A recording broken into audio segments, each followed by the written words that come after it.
Dynasty is stronger than ever. We just witnessed the completion of the 5-peat bid of National University, and we just awarded our finals MVP, the team captain himself, Leo Aringo. Leo, alam kong baka hindi pa nagsisink in masyado yung nangyari ngayon, pero ano yung tumatakbo sa isip mo ngayon na now you're our 5-peat UAAP champion? Siguro ayoko mag-emotional ngayon kasi hindi pa talaga nag-sink in yung pagiging champion namin. And sobrang grateful ako na nag-graduate ako na nakuha yung history and sinumulan ng mga seniors namin. Ever since na nag-champion yung NU, sila yung nagbigay ng magandang programa sa amin. Kung ano man ang nakukuha namin ngayon, utang na loob namin sa mga nagtrabaho dati. Lalo na, isa ako sa aalis na talaga ako ngayon. Last laro ko na sa MOA ngayon. Sobrang grateful ko and siguro kung sasabihin ko lahat, sa post ko na lang sa IG, sa social media ko. Ayoko kasing pabahin pa. Abangan namin lahat yan. But Leo, this isn't your first championship obviously. Ano yung kaibahan nito? What makes it more special compared dun sa ibang championships na na-experience mo with NU? Actually, ang 5-peat, same pagkuha namin ng 3-peat na after pandemic, and sa 4-peat, same lang naman talaga. Ang nagkaibahan lang ngayon is yung kami lang yung NU lang yung kumuha ng 5-peat history ever since UAAP. Kami lang nakakuha nun and kasali ako doon. I'm sure you'll be leaving a great legacy sa mga nakababata mong kapatid sa inyo. Again, congratulations, Leo, for bagging your 5-peat and the Finals MVP award. Now, I believe Sinjin has more members of our champion team with him. Who do you have, Sinj? Thank you so much, Neil. I'm with the youngsters. Of course, we have one youngster and yung katabi ko dito, batang-bata pa din naman. So, unahin ko muna.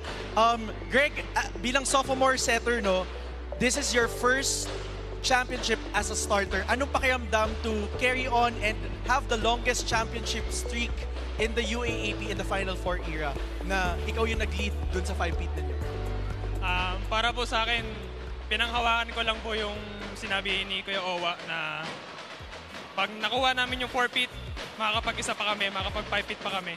So yun lang yung pinanghawakan ko talagang sinabi niya na nagbigay sa akin ng inspirasyon para magtrabaho pa, magsikap, para makuha tong championship na to. And kita-kita naman natin, nakuha ninyo come from behind dahil yung Game 2, sobrang mainit. Coach, naalala ko, nag-usap tayo bago yung Game 2, tinanong ko anong plano ninyo. Ang sabi mo, panalunin tong game na to at makuha yung 5-peat. Ngayon, na nakuha nyo na yung 5-peat, anong pakiramdam, anong maaasahan natin sa NU in the upcoming years? Well, basta kami will continue lang yung programa namin sa inyo. Importante kasi yung continuation talaga ng programa. Kung sino man yung pupunta sa amin, yung tiwala talaga ng player sa amin na kung paano na sa amin sila dadalhin sa wala pa lang ng training hanggang sa matapos yung ganitong mga competition. Kaya sobrang thankful ako sa mga player na nakikita nila na yung tinatrabaho ng NU men's programa ng NU sa volleyball. And yun naman, Coach, kitang-kita naman natin. Testament itong na panalo ninyo in this game. Kayo yung first Game 3 in 12 years or 13 years, di ba? Coach, aside from being the first Game 3, this is probably the biggest crowd that we've seen support men's volleyball in the past few years. Any message to the support that we're now getting here in men's volleyball? Simulan ko sa iyo, Greg. Anong message mo sa mga taong sumuporta? 15,000 ang sumuporta dito sa Mall of Asia. Maraming salamat po sa inyong lahat. Sa lahat na nagpunta rito. Nakakataba ng puso dahil di namin na-expect na ganito karaming manonood sa amin. Sana pagkatuloy po. Maraming salamat. Ikaw, Coach, message to all the supporters and anong pwedeng asahan sa NU in next year naman? Kasi si Leo nagsabi na, graduation na daw niya. So, anong aasahan namin sa NU Bulldogs?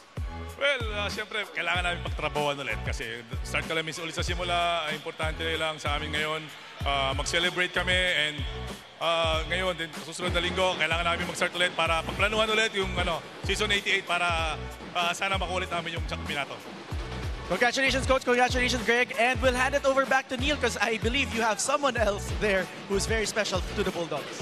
Thank you, Sench. Of course, di natin papalampasin yung pagkakataon na hindi makausap si Buds Budin, one of the veterans also for NU. Buds, coming into the finals, you had an injury. Alam kong iba itong hirap na pinagdaanan nyo. But what made you push even harder this time around by bagging Game 2 and 3 of the finals? Every time na nasa court kami, lagi naming inisip yung pangarap ng team namin and pangarap ng coaches namin. So, yun yung naging motivation namin na dapat magtrabaho kami as one, hindi as an individual. So, ayun, sa training pa lang, doon na namin sinatsaga lahat ng focus namin, kung ano yung goal namin. And ayun, sobrang thankful lahat na lahat naging worth it. This is your third playing year in the UAAP, pero lahat ng years na yan, champion ka. So, how are you feeling right now? You still have 2 playing years. Sobrang saya kasi unang-una nakuha namin winning streak na kami rin may hawak ng 34 winning streak. Eh ngayon yung history na nakuha namin is which is yung 5 feet. So sobrang happy ako and sana next year makuha namin ulit para mas marami pa nakuha namin yung 6 feet. Ayun, yun ang goal namin next year. Yan ang aabangan naming lahat. Buds, we had over 14,000 volleyball fans. Ang layo na ring narating ng men's volleyball. So I guess as a last note, do you have any last messages to all of the NU fans who went out here? First of all, thank you sa FU community na dumalo ngayon and sa NU community. Maraming salamat sa pagsuporta niyo sa men's volleyball and sana hindi kayo magsawang suportahan yung men's volleyball team. Hindi lang NU and FU, dapat lahat ng men's volleyball team sa Pilipinas suportahan nyo para mas lumawak yung family natin. Ayun. Well, folks, there you have it. Buds Budin again, congratulations for your 5 feet championship. Thank you so much, Buds.